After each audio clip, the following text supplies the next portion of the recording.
Good morning. We are so glad that you can be with us here at EBC. We are going to be starting our service with a few announcements. We had a little bit of issues putting together the video this morning, so you're stuck listening to me. But let me just say it is good to be back. It's good to be back in person as well, and just to be here to worship with our church family. Some of the things coming up, and actually all the announcements, everything that I share with you, if you need more information, please check your paper bulletin. You can ask more information back at the Welcome Center as well as our website. Or if you still have any questions during the week, call the church office. And while they may not be the person who is in charge of those ministries, they can definitely point you in the right direction or where to go to get more information about anything that we're talking about. First of all, tonight at 5 p.m., there is a VBS meeting for anyone who's interested in helping being part of that coordinating team. That will be in the first week of August this year. Just a really great ministry that we have for our own kids as well as the children in our community. So that would be 5 p.m. tonight. We'll be meeting in the conference room, which is just behind the church office.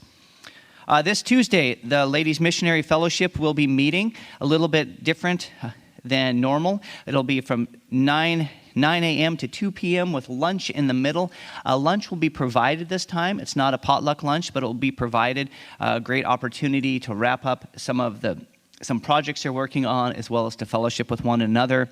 If you've never joined the Ladies Missionary Fellowship, ladies, you can come on out. There's no exclusive club or membership. They'd love to have you join them, and husbands are allowed to join for the lunch portion. So keep that in mind. It's always a great chance to have a meal and fellowship.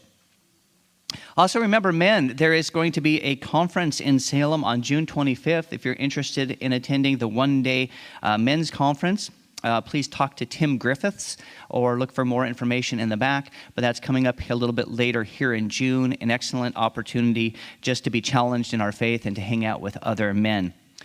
Now, next week we have a change for the first service. That means it'll be the first Sunday where our service will be starting at 9 a.m. instead of 8:45 for this first service. So that would apply to anyone who's coming to the Sunday school hour as well, who goes to Sunday school classes while we're in here. Second service will be exactly the same at 10:30.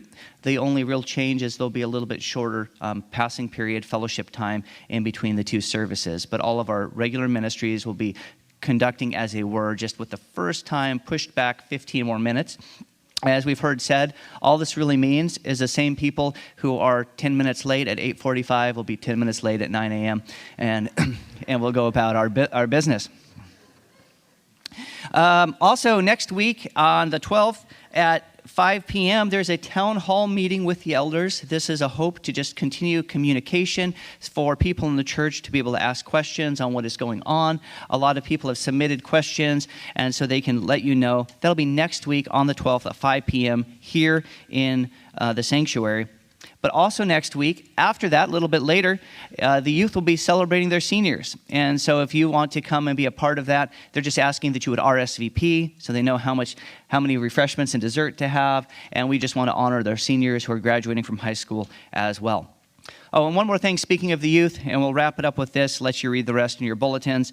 Youth ministry is still looking for some more volunteers to come and help and assist. We know that it's just crucial to have an effective youth ministry is to have a lot of people pouring into the lives of the youth. If that's something you might be interested in, contact Andrew Wheeler. He could give you an application. But for all of you, we want to enlist you just to pray, to really pray for our youth. We know that every time is challenging, and this is the same as well.